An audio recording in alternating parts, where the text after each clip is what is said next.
Mga katrops, welcome back ulit sa aking channel, Sports React PH.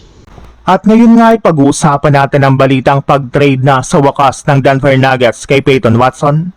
Pag-uusapan na rin nga natin dito sa ating panibagong video ang balitang 4-team trade na magagawa na ng Los Angeles Lakers.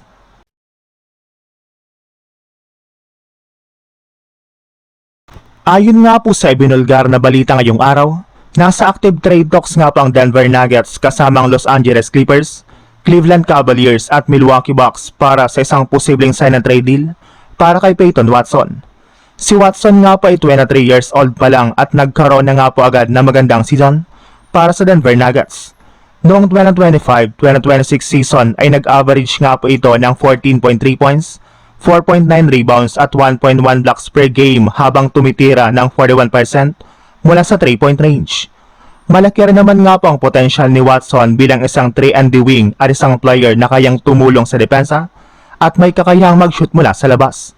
Isa nga po sa mga team na seryosong nababanggit ay ang Cleveland Cavaliers.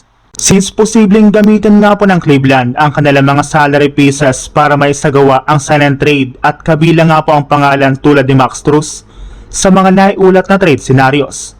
Samantala, interesado rin ang Milwaukee Bucks lalo na dahil naghahanap nga po sila ng mga batang talent na maaaring maging bahagi ng kanilang bagong direksyon. Kasama rin nga po sa karera ang Clippers na maaaring makita kay Watson ang isang versatile wing na makakatulong sa kanilang roster.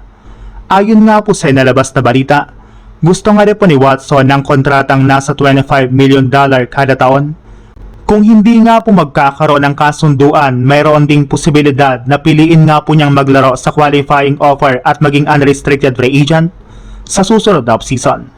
Samantala, punta naman tayo sa ating sunod na pag-uusapan sa balitang 4-team trade na magagawa na ng Los Angeles Lakers. Matagal na nga po mga katrops gustong makuha ng Lakers si Klay Thompson sa isang trade, kaya hindi na nga po nakakagulat bakit madami na nga po nagsilabas ang trade proposal ngayong offseason.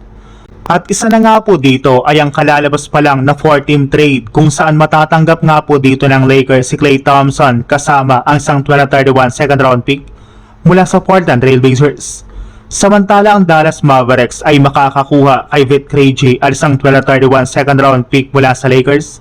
Ang Portland Trail Blazers naman ay makakatanggap kina Jared Vanderbilt at Moritz Wagner at ang Brooklyn Nets ay makukuha naman si Robert Williams. Pero ang malaking tanong, magandang move ba ito para sa Lakers? Kung tutuusin, malaking pangalan pa rin nga po si Klay Thompson. Ang kanyang shooting at championship experience ay maaaring maging malaking tulong sa isang Lakers team na gustong maging contender.